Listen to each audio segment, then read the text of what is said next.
نحمده ونصلي ونسلم على رسوله الكريم اما بعد. نن د شپږویشتمې سپارې خلاصه بیانېږي. سورة الاحقاف. دغه سورت په شروع کې الله تعالی د قرآن کریم حقانیت بیانوي. د مشرکینو او د کافرانو د طرف نه دا الزام وای دا قرآن کریم الله تعالی نه د نازل کړي بلکې دا پیغمبر خپل جوړ کړی ده. او دلته بیا دوی ته دا جواب ورکوي وای که چیرته دا قرآن کریم ما خپل جوړ کړی وي بیا د الله تعالی د طرف نه چې کومه سزا ده د هغې سزا نه بیا تاسې ما نشئ بچ کولی. د الله تعالی په دنیا کې دستور او قانون دا ده که کوم یو کس د الله تعالی طرف ته د داسې شي نسبت وکړي چې هغه د الله تعالی د طرف نه نه وي بیا الله تعالی یو کس ته په دنیا کې هم ذلت ورکوي او په آخرت کې هم ذلت ورکوي. نو دلته نبی علیه الصلاة والسلام دا خبره بیانوي وای بالفرض که چیرې دا قرآن کریم ما هم جوړ کړی وي نو د الله تعالی د طرفه نه چې کوم عذاب د هغه نه تاسې ما نشئ بچ کولی. دغه نه دا معلومه شوه چې قرآن کریم د حق کتاب ده او دا الله تعالی نبی علیه الصلاة والسلام باندې رالیږلی ده. بیا الله تعالی مخکې دا خبره بیانوي وای تاسې د خپل مور پلار سره حسن سلوک کوئ. ووصینا الانسان بوالدیه. داسې کله کله داسې وي چې مور پلار دغه مسلمان وي خو د دوی بچیان دا کافران وي، او کله کله داسې وي چې بچیانو اسلام راوړی وي خو مور پلار دغه دواړه کافران وي، او کله بیا داسې وي چې کافران مور پلار دا چې کله کفر اختیار کړی وي بیا دا په خپل مسلمانان زمنو باندې ډېر زیات ظلم کوي. نو دلته بیا هم الله تعالی دا خبره بیانوي وایي که هر قسم خبره وي تاسې د مور پلار اطاعت کوئ، د دوی سره حسن سلوک کوئ. ها که چیرې دوی تاسو ته د کفر دعوت درکوي یا چیرې تاسو ته د غلطې عقیدې دعوت درکوي یا د ګناه کار تاسو ته د کولو حکم درکوي بیا تاسې دغه درې کارونه مه کوئ. تاسې کفر مه اختیاروئ، تاسې غلطه عقیده مه اختیاروئ او تاسې د ګناه کار مه اختیاروئ. په دا درې خبرو کې د مور پلار اطاعت مه کوئ. باقي نور عام معاشره کې چې کومې ماحول کې چې کومه خبره سره لګیا وي په دا کې تاسې د مور پلار اطاعت کوئ، حسن سلوک ورسره کوئ. بیا مخته الله تعالی د حضرت ابوبکر صدیق رضی الله عنه مخته شان بیان کړی ده. رب اوزعنی ان اشکر نعمتک التي انعمت علی وعلى والدی. ابوبکر صدیق رضی الله عنه په یو روایت کې دغه راځي وایي د الله تعالی ته دا خبره وکړه وایي ته ما ته چې کوم نعمت ته ما باندې کړی ده د ما په مور باندې دې کړی ده د ما په پلار باندې دې کړی ده ته ما ته داسې توفیق راکړه چې زه د دغه نعمتو شکریا ادا کړم. او بیا مخته ابوبکر صدیق رضی الله تعالی عنه دا خبره بیانوي وایي زه داسې نیک اعمال وکړم چې په هغه باندې ته خوشحاله شي او د ما بچیان چې کومه دي هغه نیک جوړ کړه او داسې زه د فرمانبردارو خلکو نه یم او زه د تا طرف ته رجوع کوم. واذکر اخا عاد اذ انذر قومه بالاحقاف. توحید دا د اسلام د بنیادی عقایدو نه یوه عقیده ده. دا د ټولو پیغمبرانو په خپل منځ کې متفقون علی عقیده ده. هر پیغمبر خپل قوم ته د توحید دعوت ورکړی ده او داسې دغه رنګې چې کوم د هود علیه السلام قوم هود دغه ته هم هود علیه السلام د توحید دعوت ورک بیا دوی د دعوت نه انکار وکړو په انا بعد الله تعالی طرف نه په دوی باندې عذاب راغی. مخکې بیا دا خبره الله تعالی بیانوي وایي جناتو اسلام قبول کړی و. اذ صرفنا الیک نفر من الجن یستمعون القرآن. نبی علیه الصلاة والسلام چې کله د طایف نه واپس راته مکې مکرمې ته بیا په لاره کې یو ځای مقام نخله دلته نبی علیه الصلاة والسلام تم شو د سهار مونځ یې کوو بیا قرات شروع تلاوت شروع په دې ځای کې د جناتو یو ټولی د جناتو یو ګروپ دغه روانو. بیا د یو بل ته ووایي چې خاموشه شئ خاموشه شئ. چې کله خاموشي اختیار کړله بیا د قرآن کریم تلاوت اورېده بیا د نبی علیه الصلاة والسلام ته ورغلل او اسلام یې قبول کړو او د خپل قوم دپاره ټول داعي جوړ شول، د دعوت ورکولو وال جوړ شول. او داسې بیا وخت نه وخته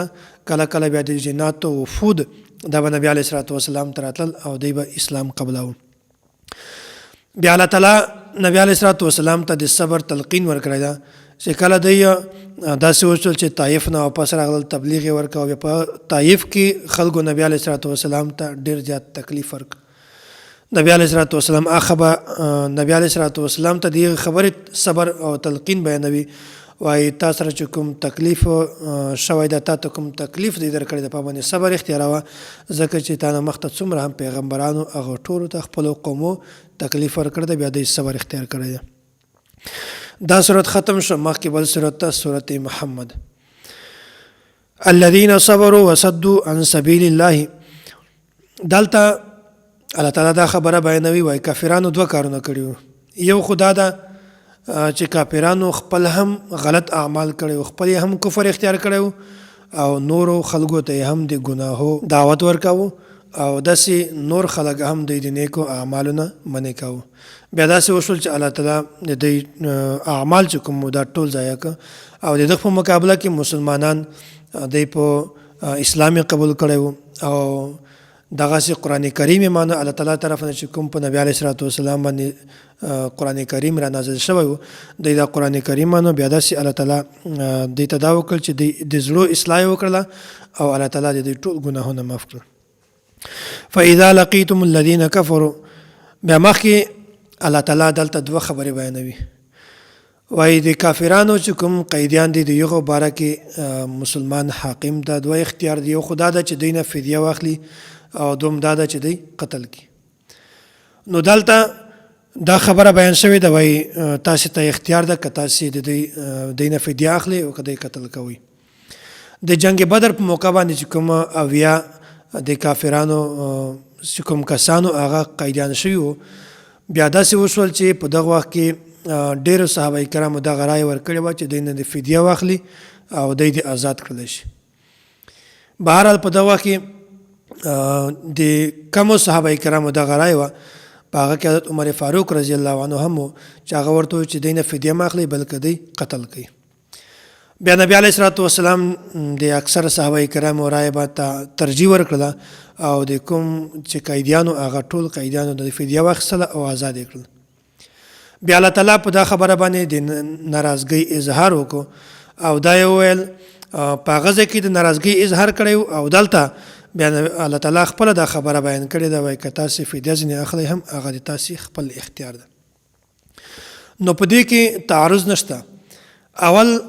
الله تعالی په دا خبره باندې د ناراضګۍ اظهار کړی و چې تاسې فدیه ولې ځینې اخیستې ده او دلته د فدیې اختیار ورکړی ده. نو په دې دو آیاتو کې تعارض ځکه نشته چې اول د جنگ بدر کوم موقع وه هلته کافرانو په طاقت کې وو، نو بیا الله تعالی خیال دا و د الله تعالی خواهش دا و حکم دا و چې په تاسې په هغه وخت کې به هم تاسې د کافرانو طاقت زور دا ختم کاوه، خو تاسې د دوی نه فدیه واخیستله، تاسې د طاقت دا بالکل ختم نه کړ او دلته په دغه وخت کې دا کافران تعداد کم او د دوی طاقت نه و او مسلمانانو طاقت هم زیات و. دغې د وجې نه ورته و چې تاسو ته اختیار ده که تاسې فدیه اخلئ او که نه اخلئ.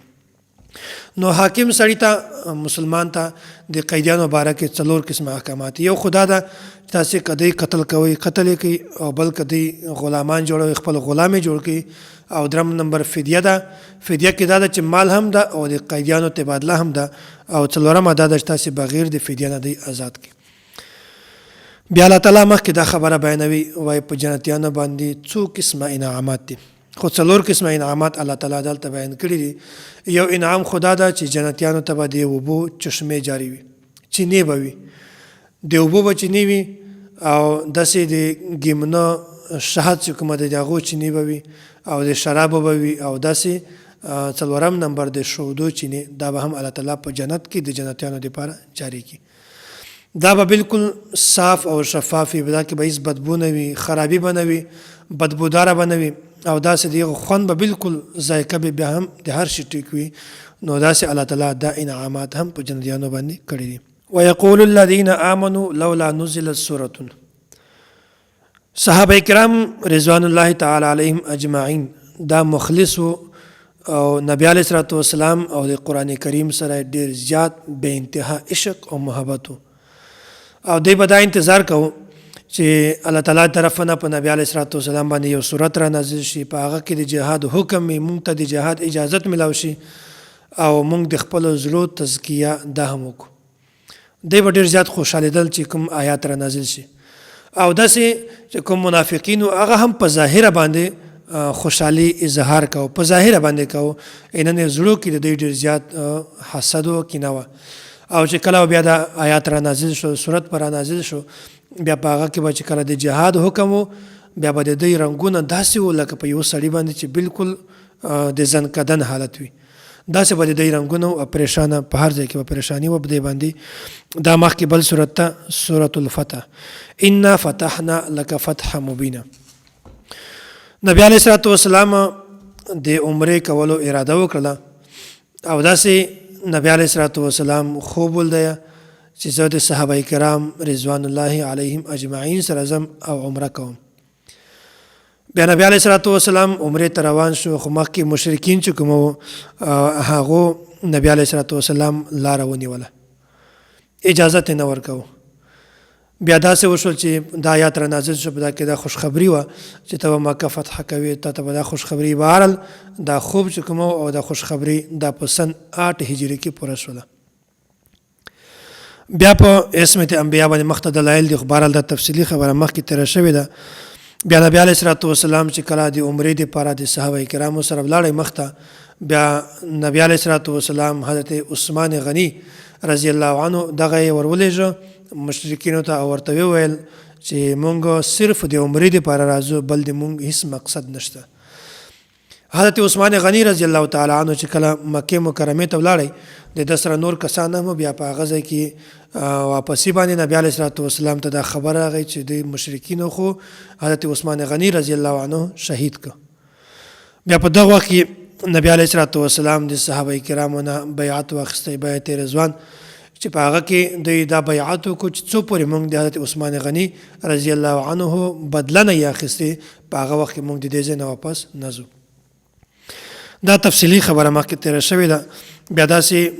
الله تعالی د دا کومو کسانو چې دلته بیعت کړی الله تعالی د دینه د رضامندي اعلان وکړ او داسې لکه څرنګه چې په د بدر په موقع کې کوم صحابه کرام هلته شریک وو نو دغه لکه څرنګه چې یو ته د رضا اعلان کړو داسې دوی ته هم د رضا اعلان الله تعالی فرمایي وایي زه تاسو نه بالکل خوشاله یم وهو الذي كف ايديهم عنكم چې کله حضرت عثمان غنی رضی الله عنه مکه مکرمه ته ورسید او بیا په الته داسې وشول چې د حضرت عثمان غنی رضی الله عنه ونیوي او د سره کوم کسانو هغه هم محاصره کړل بیا د 50 کسان دغه راولېږل حدیبیه مقام ته او داسې د دې مقصد دا و چې موږ نبی علیه الصلاۃ والسلام نعوذ بالله قتل او بیا داسې مخکې چې دی راغله بیا د حدیبیه په مقام باندې مسلمانانو دغه کافران ونیول او آلته چې کوم کافرانو یو حضرت عثمان غنی رضی الله تعالی او د سره کوم کسانو هغه هم ونیول بیا الله تعالی دا خبره بیانوي وای باندې مسلمانانو لاسونه د خبرې نه بالکل راونیول چې د کافرانو قتل کی بیا آلته د کافرانو په ځل کې هم د مسلمانانو روح واچاو او دوی هم حضرت عثمان غنی رضی الله تعالی عنہ قتل نک دا ټول خبره الله تعالی مخکې بیان کړې ده بیا د خواب ولا تذکره ده چې الله تعالی د دې کوم خوب هغه الله تعالی بالکل رښتونه کوي محمد رسول الله کوم د سولې ول کاغذ چې په دا کې به مشرکین او د ضد وجنه او د تکبر دی وجنه محمد رسول الله د لفظ رسول الله چې کوم دا باندې د لیکلو نه بالکل انکار وک بیا الله تعالی همیشه د پاره دغه محمد رسول الله د قران کریم حصہ جوړ کړه محمد د پیغمبر ذات ته وای او رسول د پیغمبر خبره ته وای الله تعالی دا خبره بیانوي وای د قیامت ورځې پورې د پیغمبر ذات هم محفوظ ده او د پیغمبر خبره دا هم محفوظه ده دا سورۃ ختم شو مخکې بل سورۃ الحجرات یا ایها الذين امنوا لا تقدموا بين يدي الله ورسوله واتقوا الله د نبی علیه الصلاۃ والسلام مخته د آداب او خیال دغه الله تعالی دلته د خبره بیان کړی ده وای د نبوت کوم مجلس ته په دا کې تاسو د آداب او ډیر زیات خیال ساتئ نبی علیه الصلاۃ والسلام چې کومه فیصله خپل کوي د چانه مشوره نه اخلي بیا په هغه خبرو کې تاسو په نبی علیه الصلاۃ والسلام نه مخکې مزه مثلا لکه څنګه چې قبیله تمیم وفد دغه امیر چې کله نبی علیه الصلاۃ والسلام جوړاو بیا په دغه فیصله نه مخکې بیا د شیخین رضوان الله علیهم اجمعین دغه منځ کې بیا بحث مباحثه شروع شوله نو دا آیات الله تعالی را نازل کړل وایي کومه فیصله چې نبی علیه صلات وسلام خپله کوي د تاسو نه مشوره نه اخلي بیا په هغه وخت کې تاسو نبی علیه صلات وسلام سره بحث مباحثه او نبی علیه صلات وسلام مخته په زوټه اواز سره خبرې مه کوئ. ګورئ دا خو د نبی علیه صلات وسلام په ژوند کې دا خبره وه، خو دا خبره بیانېږي چې نبی علیه صلات وسلام په مرګ شهادت نه بعد هم دا خبره بالکل برقراره ده چې کله هم تاسې مسجد نبوي ته ځئ، د روضې مبارکه کې هم تاسې په یغه ټیم کې په زوټه باندې اواز په زوټه باندې خبره مه کوئ. داسې نه چې بیا تاسې اعمال دا بالکل ضایع شي. الله تعالی دې موږ تاسې ته د دین سمجھ را نصیب کړي او د هر قسم شرور او د آفاتو نه الله تعالی موږ تاسې په حفاظت کې وساتي. واخر دعوانا ان الحمد لله رب العالمین.